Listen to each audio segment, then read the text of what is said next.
Hello everybody, and welcome back to another episode of Enigmatica 2 Expert Mode Season 2. I think today it is time to get rid of this meat feeder and just have saturation pretty much all the time.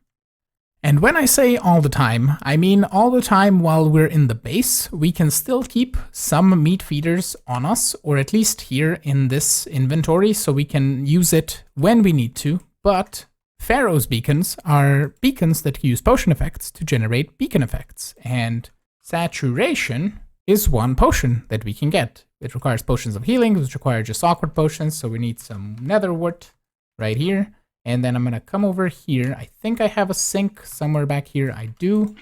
Let's get just a bunch of water bottles, and then we're gonna put a brewing stand down and grab a hopper. We're gonna place it on the top. We're gonna say one netherwort, one glistering melon, and cake. Make me like 10 of it, please. Thank you. Let's grab a couple cakes, right? And then we toss these three in here with some blaze powder. Boom. I said boom. And then magically we have a thingy that speeds up time. So we just do that. Saturation. And we're going to take our Pharaoh's beacon and we're going to go towards the center of our base, which is pretty much where our ME system is, kind of. So we're going to come over here. We're going to place you right there. And we're going to say, boom, saturation. 256 is the max radius. We're going to do that. Entity type players, always on. You can say players, non-players, all, monster, creature, ambient, aqua, just players is what we need. And I don't think we should get potion effects, but we have saturation now. So no longer do we have a need for having that thing in here. And if we go away for 256 blocks, I think this meat feeder shouldn't be triggering, at least. While it's in here, we'll see if it drops our saturation down from the meat feeder, or since we have saturation, it's never gonna go down. So we'll see. Because if we can have it on us all the time, that means that it'll only trigger when we're working inside a compact machine or working away from the base, which should be pretty cool. We have come to the point in the pack where lag is again an issue, and I tried doing things a bit differently this time around, but apparently not. I'm still at the same problem. I have severely reduced the amount of P2P tunnels that I'm using, and one thing that we could go for is wireless connectors. These are going to be very power expensive, but we can at least wire them over to different spots in the base. And what I'm thinking is we move everything, which is going to be a very daunting task, and it's going to take a couple episodes probably to reset up everything. But everything that we have in compact machines doesn't need moving, because all I can do is just click on this, move it somewhere else, attach applied logistics back to it. It works like a charm, so nothing changes. But stuff that we have outside here, which have a little bit of setup that needs to happen, we can move those inside of compact machines. And I have a proposal, and please let me know down in the comments what you think. We can probably move this to either the end and move it just like into the void, where there's not going to be any issues for anything. And we're not going to have any entities around us spawning. We're not going to have any particles, any blocks or anything. And we can just build there, kind of like a good looking space station-y place. Not really a space station, but just a base that is going to be there. That's going to be more practical than really super aesthetic. And we can have all of the magic areas also just here, because they're already set up. That would be a whole lot of stuff to move around. So we can keep them here, keep the chunks loaded, bring over a quantum tunnel and the quantum thing, quantum bridge, quantum ring, quantum link chamber. That's the word that I'm using for. We can do one of these. I think that is in our reach. Just requires a bit of that stuff. We have dragon hearts. We can make all of that if we need to make the quantum link chambers. And we can bring one here, link it up to all of these three, and just have that here. And then our main base is moved away. So please let me know down in the comments of what you think of that idea. And for today, I want to go set up in this maximum compact machine an extreme reactor. And for that, we're going to have to unlock a gate. And the reactor controller requires fission reactor casing, which is some basic plating and some tough alloy, we require a nuclear reactor, which I think we can get complete. We need some reactor chambers, some basic machine casings, a lead large plate apparently, and also some uranium plates. I don't think it's that difficult. Fission controllers, I think we've gotten in the past from quests. Yeah, we have 2 fission controllers. So if we just look at Reactor here, the reactor controller, do we have lead plates? We need dense ones. So 1, 2, 3, 4, maybe 5 stacks, I think should be plenty. And we come over here to our compressors. This guy is the compressor. We're going to grab this iridium shard, toss these guys in, and that should start making us dense lead plates. And we can do this. There we go. And then for the reactor, we need a couple of reactor chambers like that. And then we need the nuclear reactor, for which we need the generator, battery, and generator. Got that. Then we can make that into a nuclear reactor. Cool.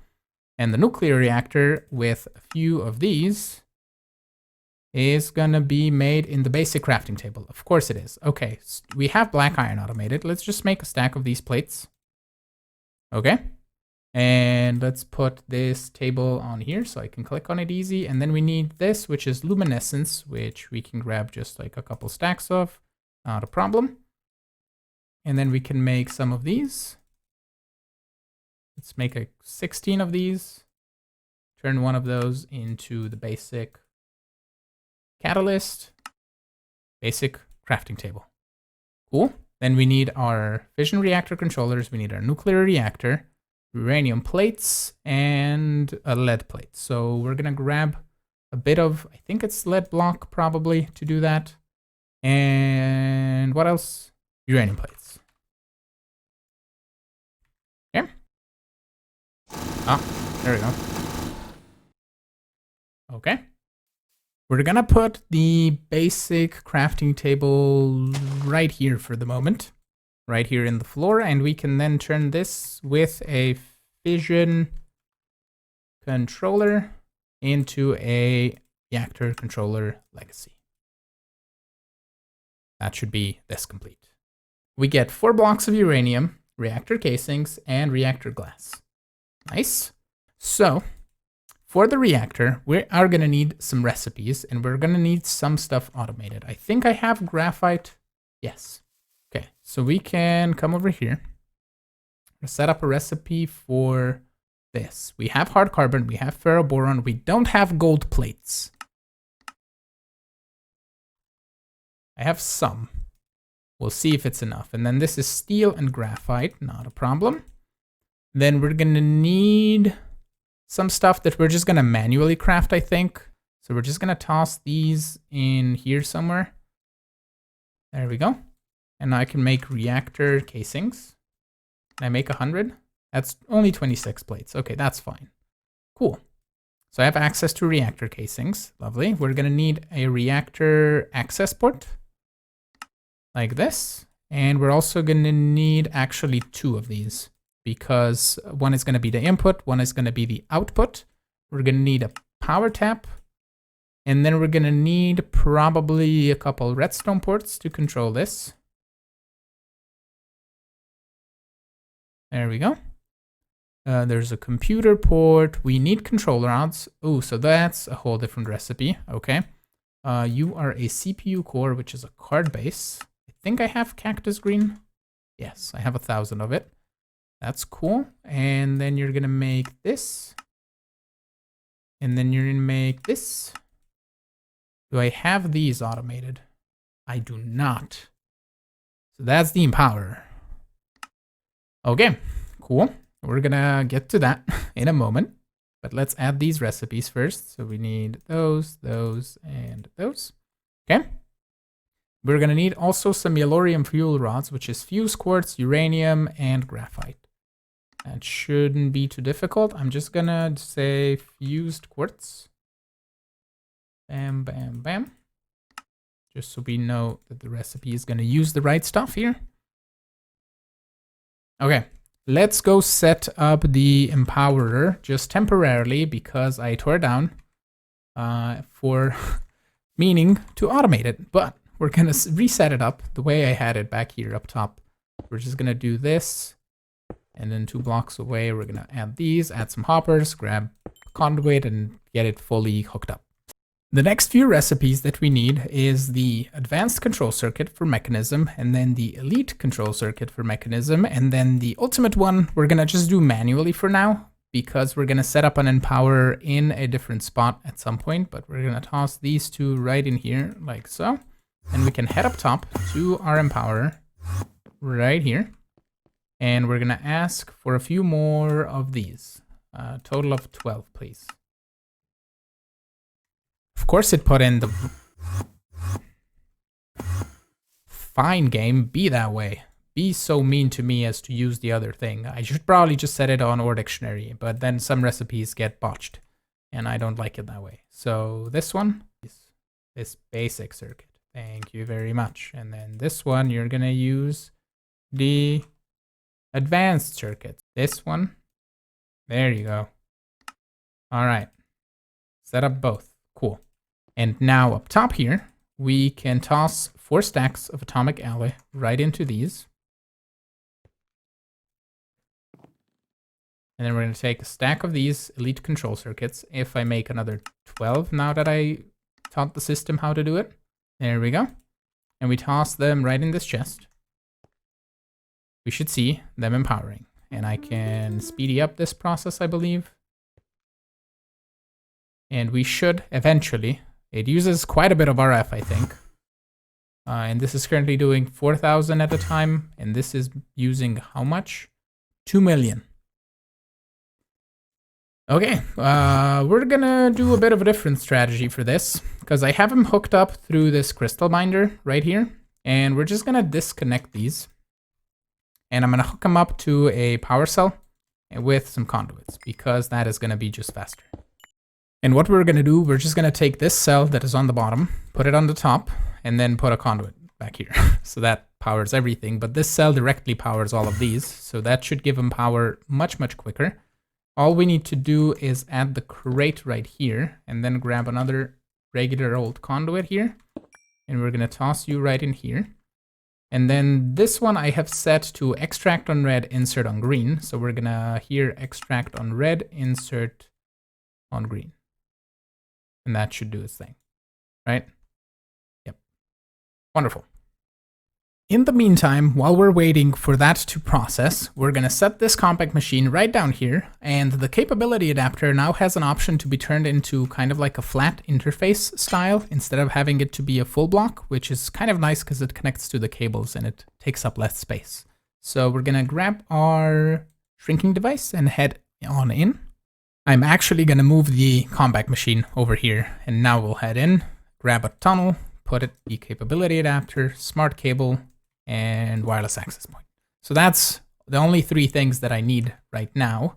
And then we're gonna just lay out our reactor. It's gonna be as big as we can possibly make it with having 1 block of space around it, because that is gonna allow me to walk around and add cables if we need to. We could possibly, you know what we can do? We can just use one side for access. It's gonna be very, very cramped in here. But at least it's going to be nice and compact. But we can put it all the way over to the edge. Like that. And then we can have 1 gap of space. And for that, we're just going to require a whole bunch of reactor casing.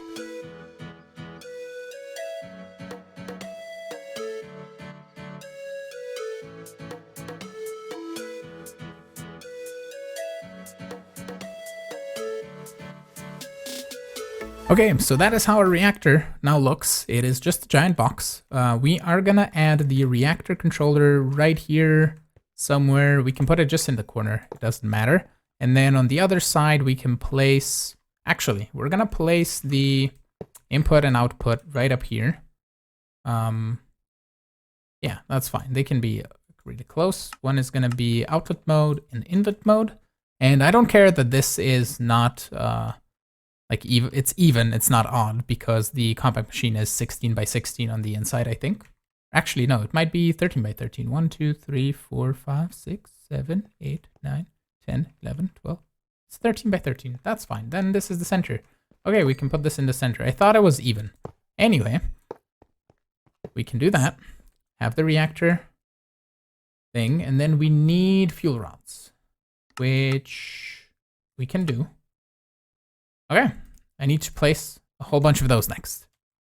And here is where it's gonna come to the debate where having fuel rods in a checkerboard pattern is better or not. And I know people have tested a lot of this. And actually, I wanna make, yeah, well, you know what? We're gonna cut off an edge on this reactor because I want to have it be properly spaced. So what we're gonna do is we're gonna just smash it in a corner. So I'm gonna go from this, and we're just gonna place these far enough that we can have a nice checkerboard pattern. I think this seems okay. We can then just push this front side back by 1.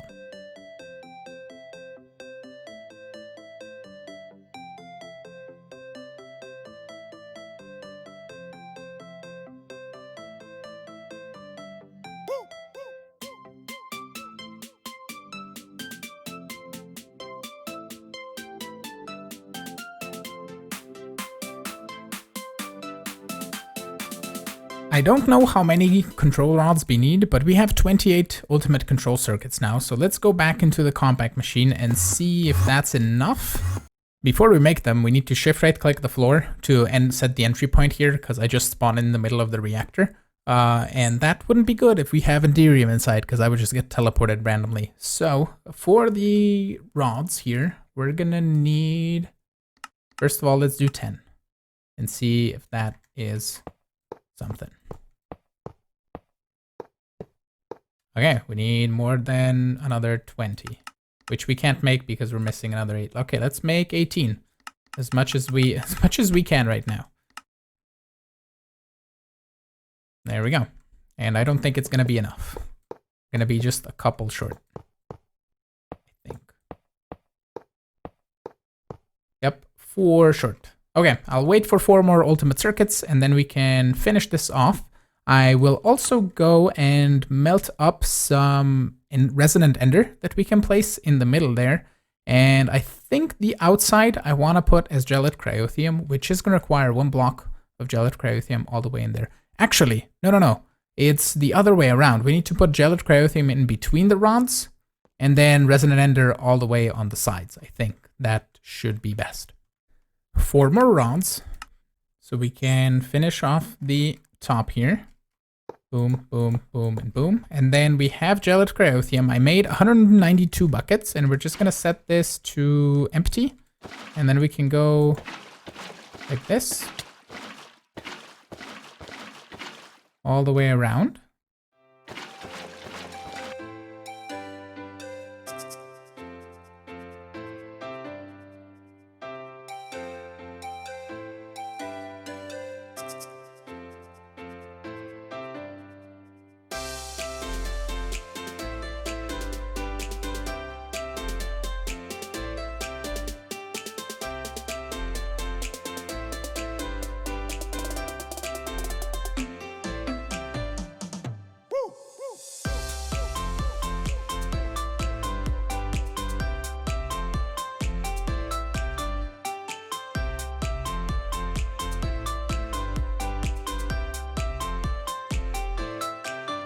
Yes.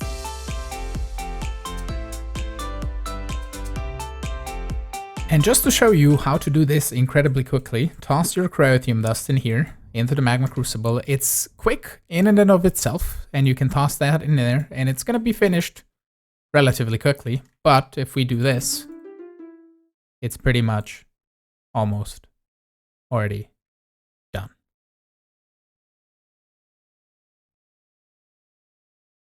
And there we go. Another 128 buckets. Sweet. I finished the rest of the filling in off camera, and now we can just grab our casings that I have tossed in the system here, and we can go kind of like this all around. and then just fill in these gaps. We're gonna get snow on top, which is fine. We can put down some torches or maybe like a glow balls or something to prevent this. It shouldn't be too difficult. So we're gonna go like this. And then if I grab some glow balls, maybe a couple stacks here, and I place you... Why do we not get snow on these? Well, there's snow. Okay. So we have to break it. Okay, it's getting removed because of the light levels. Okay, I see. So we're just gonna go around and place glow balls and prevent snow from ever existing.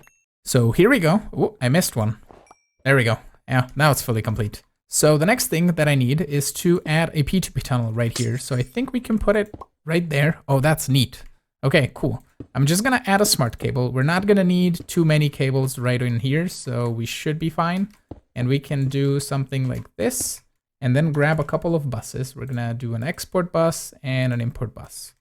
And the export bus here, you're gonna do... Hello, export bus? Can you go in here?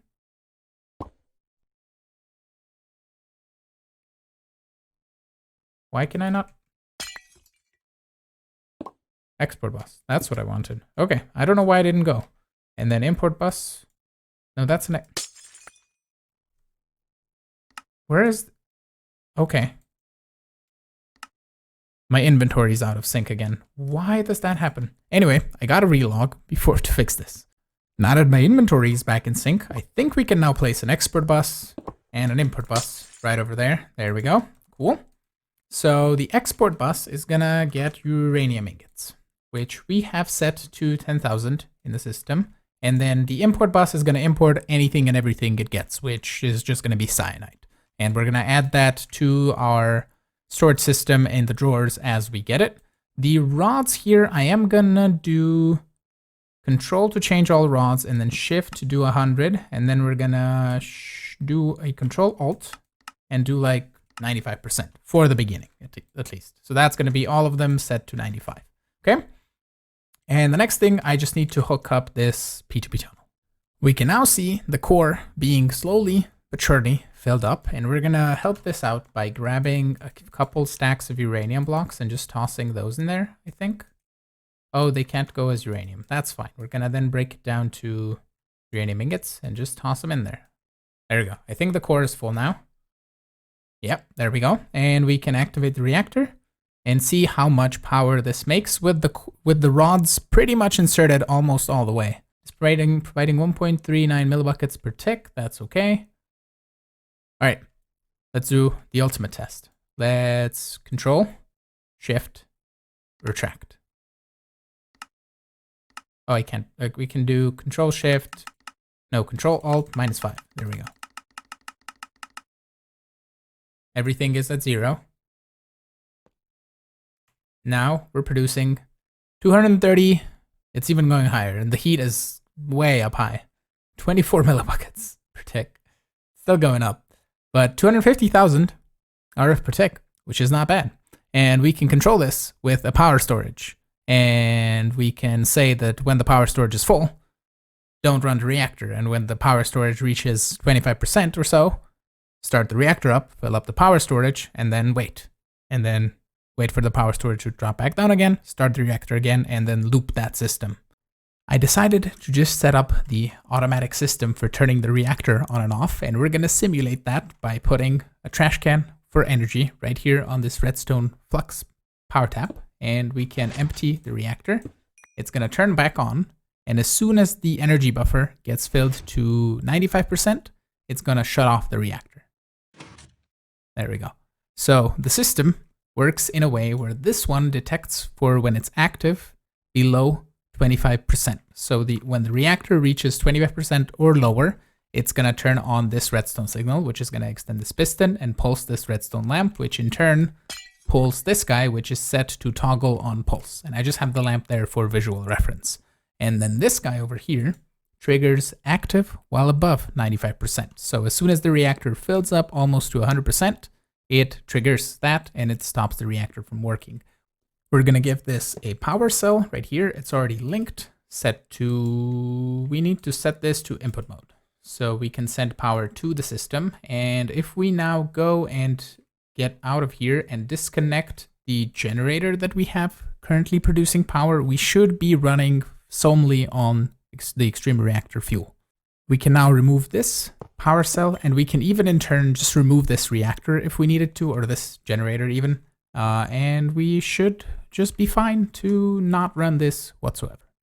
And I think that is going to have to be it for today. So I want to thank you all so much for watching. I'm hoping you enjoyed today's episode. If you did, make sure to hit the like button. You can also subscribe to see new videos. You can support me on Patreon as well if you want. And I will see you all in the next episode. Have a great one. Bye-bye.